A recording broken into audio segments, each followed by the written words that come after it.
Rain beat the golden gate like a drum. Phones were up. People were whispering. A tall man in a neat black suit stepped forward and pushed the gate open. Behind him stood James, yes, that James, the quiet billionaire, with kind eyes that still looked sharp like a hawk's. He didn't speak at first. He just looked at the girl standing outside the gate, soaked to her skin. One hand on her belly, the other holding a small nylon bag with all her life inside. The girl's name was Anita. Someone in the crowd shouted, "Sir, she is pregnant. For another man." James's face did not change. He took off his suit jacket and placed it on Anita's shoulders. His voice was calm, but it carried far. "I know," he said. "Then why?" another voice asked. James looked at the crowd, then back at Anita. "Because she needs a home." Phones kept filming. A red car slowed down just to record them. The rain made tiny rivers on the ground. The mansion lights shone like day. James stretched his hand to Anita. Anita froze. Was this real? The guard looked confused. The drivers on the street were honking. People were already thinking up captions for their posts. In less than an hour, the clip would be trending with a bold caption across the screen. Video titled, "A billionaire housed her, though she already took in for another man." James nodded once. "Anita, come in." Anita stared at his hand. She was shivering. She was scared. She was also very, very tired. From across the road, a figure in a hoodie watched from under a small shop roof. The figure raised a phone and zoomed in on Anita's face. The person's lips curled into a slow smile. Then the clip ended. 2 years earlier, life was quiet and sweet, like morning bread. Anita was the only surviving daughter of Mr. and Mrs. David. Their home smelled of polish and pepper soup. Mama David used to hum while washing plates. Papa David used to laugh with his chest, big and happy. They called Anita their sunshine. She was small, soft-spoken, with bright eyes that noticed little things like how the mango tree leaned, or how the neighbor's cat limped, or how the sky changed color just before rain. When her parents died a month apart, first Mama, then Papa, the house felt too big. The laughter had gone. People came to say, sorry. They ate rice and left their plates. Anita washed the plates with quiet hands. She looked at the framed photo of her parents on the wall and whispered, I'll make you proud. The lawyers came. There were papers with big words. There was land in Benin, a small house in Lagos, some money in the bank, and a car that still smelled like them. It was a lot for a girl who had no one left. But she did have someone. His name was Maxwell. Maxwell was tall, with a smooth voice. He said gentle things. He took Anita's grief like a heavy bag and held it for her. At least that was how it felt. He listened. He wiped her tears. He bought her roadside suya and told silly jokes. He said, we will marry very soon. You won't be alone again. Anita wanted not to be alone. She wanted a hand to hold in the night when silence was loud. So when Maxwell said, let's plan, let's share what you have so we can build together, she said yes. She believed him. She believed love meant sharing. They went to the bank together. He smiled at the cashier and signed his name somewhere important.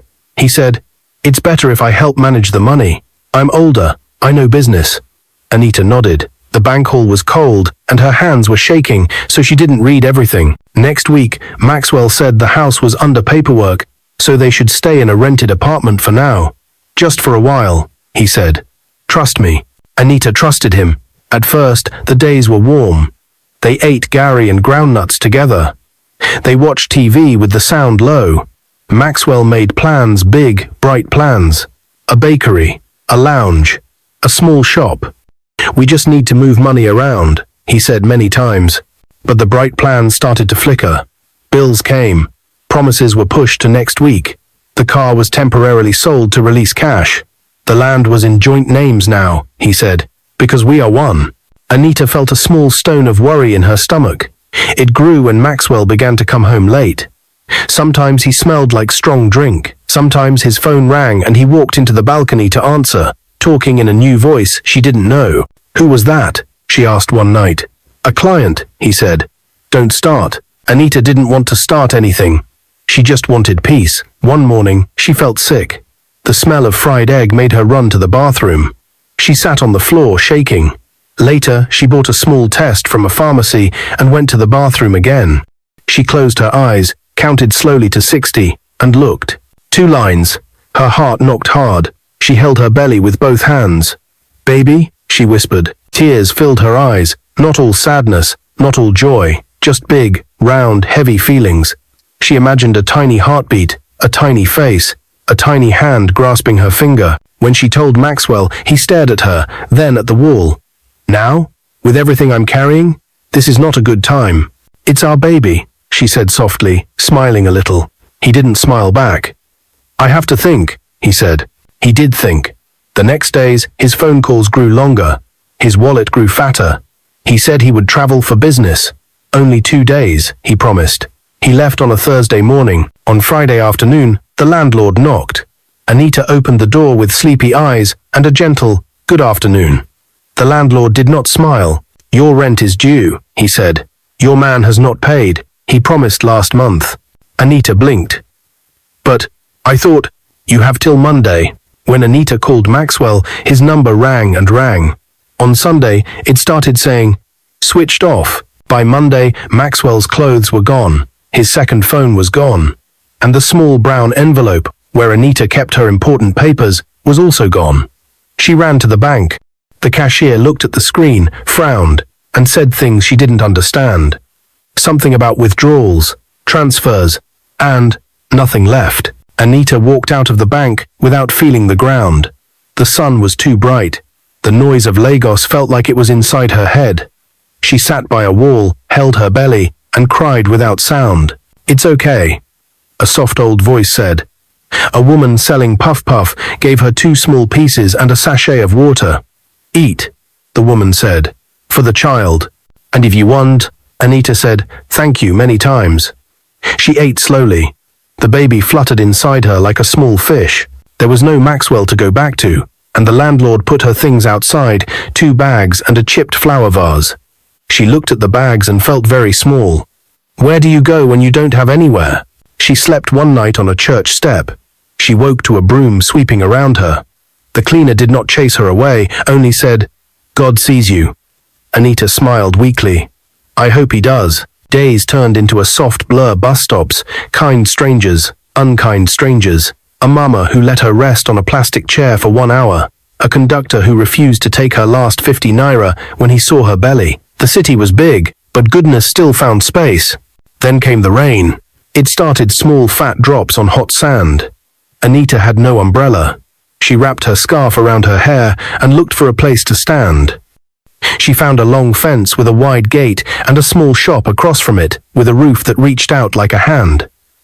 She stood under the shop roof with 2 school children and a man selling phone chargers. The sky broke open. Water fell like a river. The big gate across the road opened just enough for a black SUV to slip out. It stopped when one of its tires hit a sharp stone and flattened. The driver said, "Ah," and jumped out. The rain slapped him. The driver tried to lift the car jack, but he kept dropping it.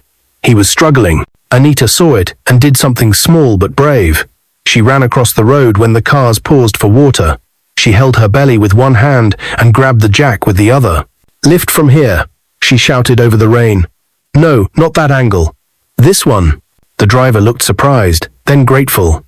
Together, they lifted and changed the tire.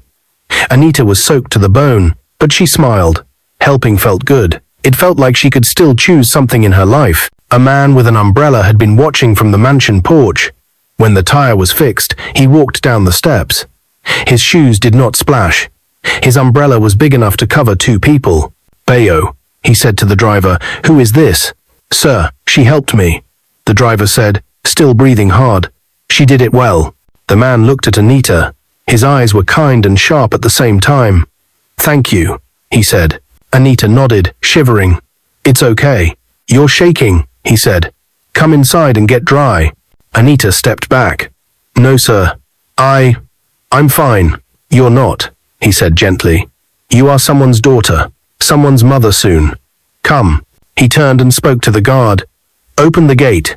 The guard hesitated, looked at Anita's belly, then at the man. The man didn't raise his voice. He didn't have to. "Open," he said again. The gate began to slide. The rain made a silver curtain. Phones were already out on the street. Curious eyes had multiplied. Someone whispered, "Is that not James Ocon?" Another person gasped. The billionaire? A third voice said, "Ha! But the girl is pregnant, oh!" The gate opened wide. The driver, Bio, stood aside. The man stepped forward and offered his hand. "My name is James," he said. "What is yours?" Anita," she said, hugging the nylon bag close. "Anita," he said, as if tasting the name. He took off his jacket and placed it around her shoulders. It was warm. It smelled like clean rain and wood. From across the road, under the small shop roof, the hooded figure lifted a phone and started recording. The lens found Anita's face, then James's face. The figure's smile was thin and cold. James looked at Anita's belly, then into her eyes. "You're safe," he said simply. "Please, come in." Anita's hand moved, very slowly, to his. Just then, a horn blasted. A red car swerved and stopped hard by the gutter. The door flew open. A man jumped out, pushing through the watchers. He pulled down his hood. It was Maxwell. Water ran down his face. His eyes were bright and angry. He raised his voice so the cameras could hear. "That woman is mine," he shouted, pointing at Anita. "And that child is mine. Open this gate." James did not move. The guard's hand hovered over the switch. Anita's fingers tightened on the warm jacket. The phones leaned in closer, and the rain kept falling. Maxwell pointed at Anita with a shaking finger. Rain ran down his face like angry tears. "That woman is mine, and the child is mine. Open this gate," he shouted. Phones lifted higher. A bike rider parked just to watch. A woman selling roasted corn forgot her fire and stared. James stood calm, the only still thing in the storm. He did not raise his voice. "Are you her husband?" he asked. Maxwell blinked. His lips moved, but the word didn't come out. We were engaged," he said at last. "She belongs to me." James turned to Anita. "Anita," he said softly, "do you want to come inside and get dry?" Anita looked at Maxwell's hard eyes, the crowd, the rain, and then at James's warm jacket on her shoulders. She held her belly, took a slow breath, and nodded. "Open," James told the guard. The gate began to slide. Maxwell rushed forward, but the driver, Bio, stepped in front of him like a strong door. "Please, sir," Bio said. "Stand back." Maxwell laughed without joy. "You think money is everything?" he barked. "Let me in." "No," James said. His voice was gentle but firm. "Not tonight. If you have papers or a complaint, bring them tomorrow. Police, lawyer, anyone. But tonight she needs safety. She will rest." The crowd hummed. Some people shook their heads, others nodded. The corn seller whispered, "God bless this ogre." Across the road, under the small shop roof, a young woman in a black hoodie kept recording. Her nails were long and gold. She zoomed in on James's face, then on Anita's, then on Maxwell, who was still shouting. A small smile played on her lips. Her name was Tasha, but online she was at Tasha Vibes, the queen of fast gossip. She pressed post. A bold caption sat across the clip. Video titled, "A billionaire housed her, though she already took in for another man." The gate closed behind Anita and James with a quiet thunk. The rain softened inside the compound, as if even water respected the house. "Thank you," Anita whispered. "Come," James said. They walked up the wide steps. Warm yellow light poured from the porch. A woman in a neat uniform brought towels. Another brought slippers. Anita's body shook as the cold left her bones. She could smell baked bread and clean floors. It felt like stepping from night into morning. Inside, the foyer was bright and peaceful. A big painting of a calm blue sea hung on the wall. A clock ticked without hurry. James gave Anita a dry blanket and a seat near a low table. "Tea?" he asked. She nodded. Her hands were still trembling. He sat across from her, not too near, not too far. He looked at her face, the way a doctor looks, not to judge, but to understand. "Do you want to tell me anything now?" he asked. "If not, we can talk tomorrow." Anita swallowed. Her voice came out small. "His name is Maxwell," she said. "He took my parents' things. He took the money. He took the house. Then he left. When I told him about the baby, he said he had to think. He did not come back." James listened without blinking. "I am sorry," he said. "It is my fault," Anita whispered. "I trusted too much." James shook his head. "Trust is not a crime," he said. but using trust to steal is a crime. Outside the gate, Maxwell shouted again. His voice came faint through the thick door. "Anita," he called. "Come out right now. Don't let that man fool you." James looked toward the sound, then back at her. "You are safe," he repeated. "No one will touch you here." Anita's eyes filled with tears she had held since the bank, since the landlord, since the church steps. One fell, then another. "Thank you," she said, almost in a breath. James stood, then stopped himself, choosing not to move closer. "I will ask the kitchen to make you something warm," he said. "Rice, pepper soup if you can keep it down." She managed a tiny smile.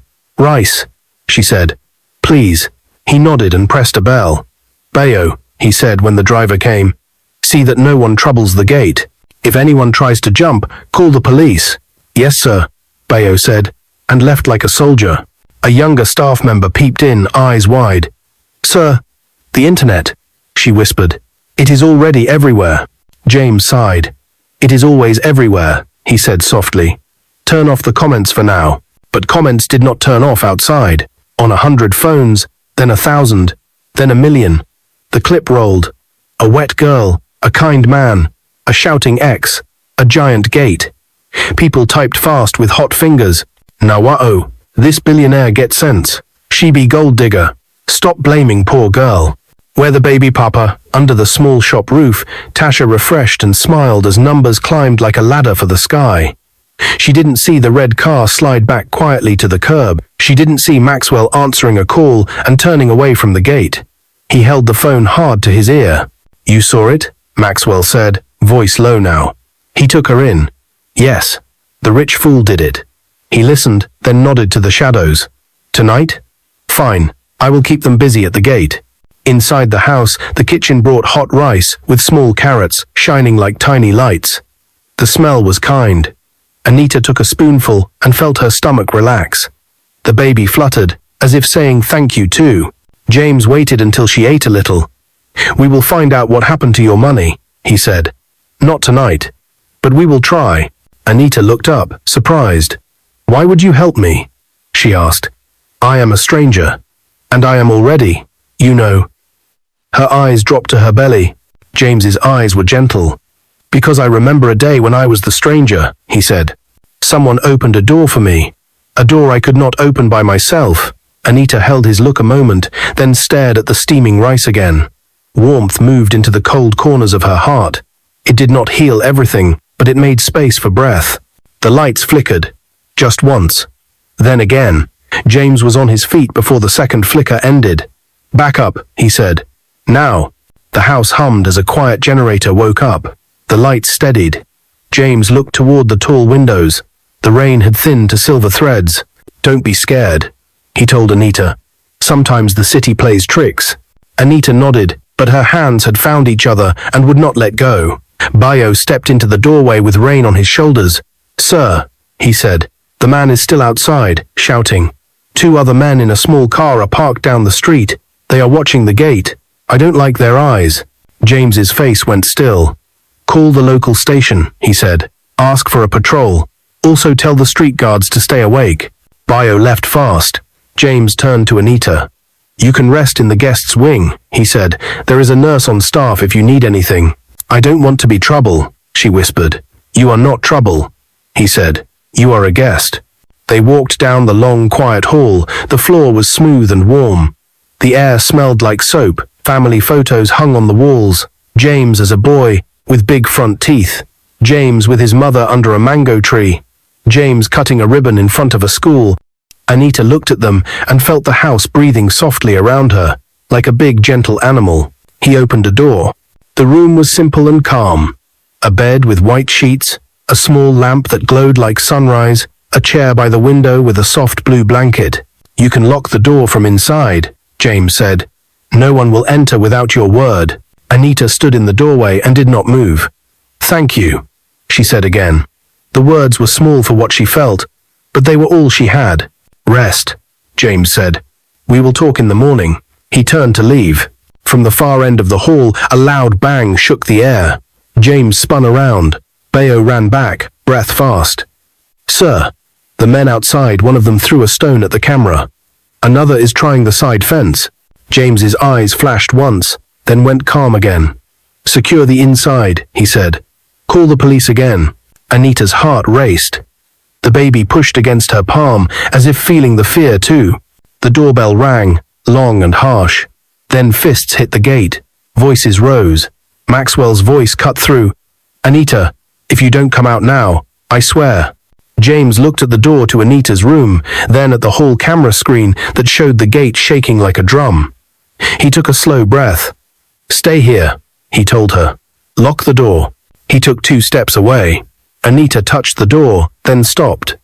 Her head turned toward the voices, then back to the soft lamp, then to James's back as he walked toward the noise. Her chest felt tight. The world tilted. "James?" she called, her voice thin. He turned. The room swayed in her eyes. Hot and cold ran through her at the same time. Her fingers slipped from the door handle. "James?" The last thing she felt was the warm blanket sliding from the chair as she fell. Her knees buckled. The hall lights blurred like stars in a wet sky. Anita collapsed to the floor. The soft thud of Anita's body hitting the polished floor echoed down the hall. James spun back instantly, his calm face breaking with alarm. "Anita!" he shouted. Bayo rushed forward, but James was already kneeling, lifting her gently from the floor. Her face was pale, her lips trembling. One hand stayed pressed against her belly, even in unconsciousness, as if guarding the tiny life inside. "She fainted," James said quickly. "Call Nurse Ada. Now." Bayo sprinted down the hall. Outside, fists still pounded the gate, but their noise felt far away compared to the silence of Anita's limp body in James's arms. James carried her into the guest room and laid her carefully on the white sheets. The lamp glowed soft against her wet hair. He covered her with the blanket and sat at the edge of the bed, eyes sharp and protective, like a lion guarding its cub. The nurse came rushing in moments later, a medical bag bouncing against her hip. "What happened?" "She collapsed," James said. "Check her." "The baby too." Nurse Ada checked Anita's pulse, pressed her stethoscope to her chest, then to her belly. The seconds stretched long and heavy. James's jaw tightened. His hand gripped the blanket. Finally, Nurse Ada nodded. "She is weak. Exhaustion, hunger, and stress. But the heartbeat," she smiled softly. "The heartbeat is strong. The child is alive." James closed his eyes in relief. Thank God. A heavy crash thundered from outside. The gate shook. Maxwell's voice rose again, ugly and loud. "You can hide her, James. But she will always be mine." Nurse Ada frowned. "That noise is not good for her." James stood. His calm was back, but it had sharp edges now. He looked like a man who had drawn an invisible sword. "Stay with her," he told Ada. "Do not leave this room." He walked out, his steps steady, and headed straight for the security control room. On the screen, the cameras showed Maxwell pacing like a wolf. 2 men stood near the small car parked down the street. They wore hoodies, their faces hidden. One kicked at the fence, the other scanned the street, as if waiting for someone else. "Zoom," James ordered. The guard obeyed. The lens caught the glint of metal in one man's hand. A crowbar. James's face hardened. He picked up the phone on the desk and spoke low but firm. "Inspector Dan, send 2 cars to my gate. Immediate." "Yes, it's Maxwell David. He's not alone." "Yes, sir," came the reply. James hung up, then turned to the guards. "Shut every side door. Double the locks. Anyone inside this house stays inside. No excuses." "Yes, sir." He left the control room and walked back toward Anita's room. But as he passed the tall windows overlooking the compound, something caught his eye. A faint movement on the far wall. Not Maxwell. Not the 2 hooded men. Another shadow. Climbing. James's eyes narrowed. "So it's not just noise," he murmured. "It's a plan." Inside the guest room, Anita stirred. Her lashes fluttered. The room swam into focus. Nurse Ada touched her shoulder gently. "Rest. You are safe." Anita blinked. Where is James?" "He is handling things," Ada said softly. But before she could say more, Anita heard it, the faint scrape against the wall, like nails dragging on stone. She sat up, her heart racing. "Did you hear that?" she whispered. Ada frowned. "Hear what?" Then another sound. A soft thump, closer this time. Ada's eyes widened. She grabbed her phone. "Stay here," she said quickly. "No." Anita clutched her wrist. "Don't leave me." Before Ada could answer, the lamp flickered. Once. Twice. Then darkness swallowed the room. Anita's breath caught in her throat. From the window, a pale beam of a flashlight swept across the curtains. And outside, Maxwell's laugh broke the night like thunder. "James, you think walls can keep me out? Watch me." The glass of the guest room window rattled. Anita's scream tore through the silence of the mansion. Anita's scream ripped through the quiet halls. James was already moving before the sound faded. He ran down the corridor, his shoes sharp against the polished floor. 2 guards followed, one holding a flashlight, the other a baton. The guest room window shuddered again, this time harder. A crack appeared in the glass like a lightning strike. Anita clutched the blanket to her chest, her body trembling. Nurse Ada stood in front of her, holding nothing but her phone like a shield. "Stay behind me," Ada shouted. The flashlight beam swept across the window just as a crowbar smashed against it. The glass burst inward, shards scattering like rain.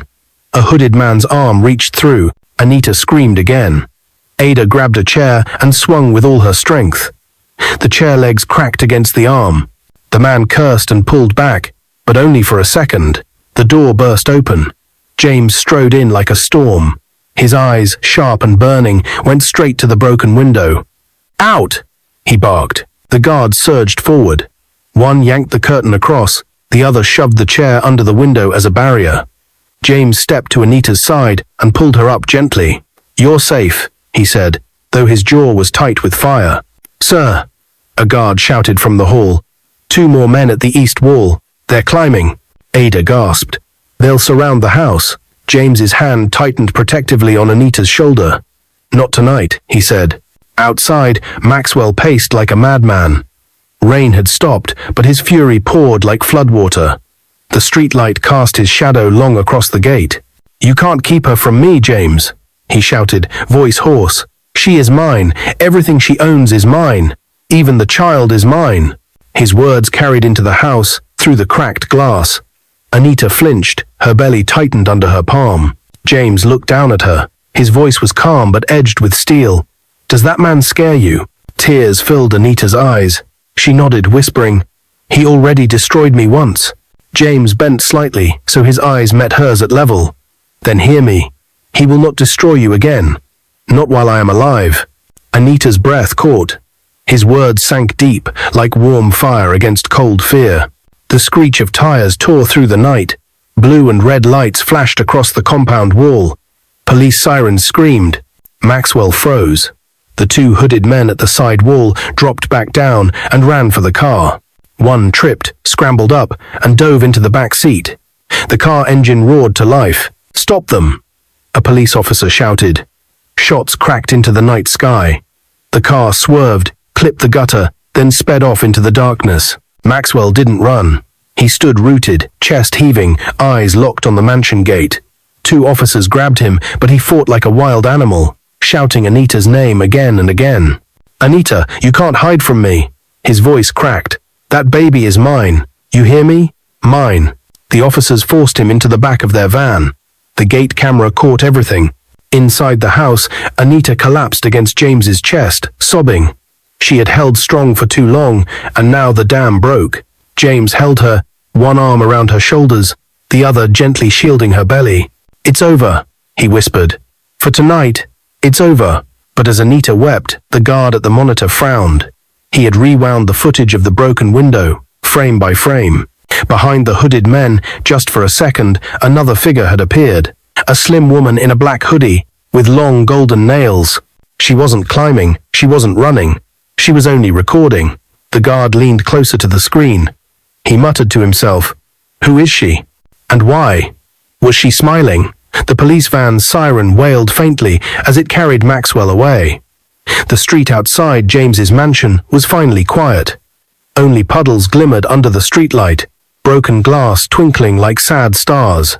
Inside, Anita sat in the guest room, wrapped in James's warm blanket. Her body was tired, but her heart beat fast. She had never thought this night would end with her here, protected, alive. Nurse Ada brought her warm water. You must rest, she said softly.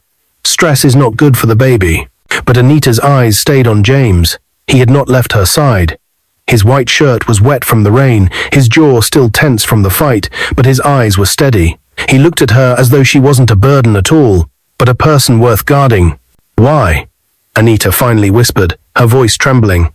Why would you house me, James? Even when you know I already took in for another man. James held her gaze.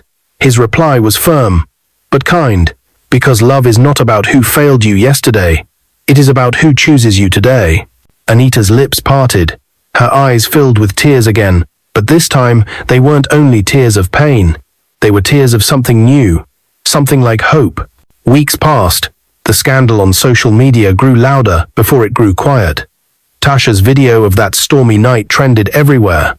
Some mocked Anita, calling her foolish. Some praised James, calling him a rare kind of man. But James never spoke to the press. His only concern was Anita. In his mansion, Anita slowly began to heal. She ate full meals again. She laughed softly at Ada's jokes. She watched the baby bump grow under her dresses and sometimes sat by the big window, whispering lullabies into the night. James would watch from the doorway. He never rushed her, never pushed her. He only created a home where she could breathe again. One evening, under the same golden gate where it all began, Anita stood with James. The baby in her belly kicked, and she smiled shyly. I thought my life was over, she said. I thought I had lost everything. James looked at her belly, then into her eyes. Sometimes, he said, life begins again in the places we think it has ended. The gate behind them closed with a soft hum. This time, there were no shouting voices, no broken glass, only quiet safety. Anita placed her hand over her heart. For the first time since Maxwell had abandoned her, she felt it steady. She was no longer just the girl who had been scammed, no longer the broken fiancé. She was Anita, a mother, a woman chosen, and soon, a wife. James reached for her hand. She let him take it, and in that moment, she knew the truth. Her story would not be remembered for what Maxwell stole from her. It would be remembered for the man who gave her back a home, a family, and love when she least expected it. The world had seen it in the viral clip, titled, "A Billionaire Housed Her, Though She Already Took in for Another Man." But only Anita knew the deeper truth. Behind the title was a miracle. Please, like this video and subscribe to our channel for more amazing videos.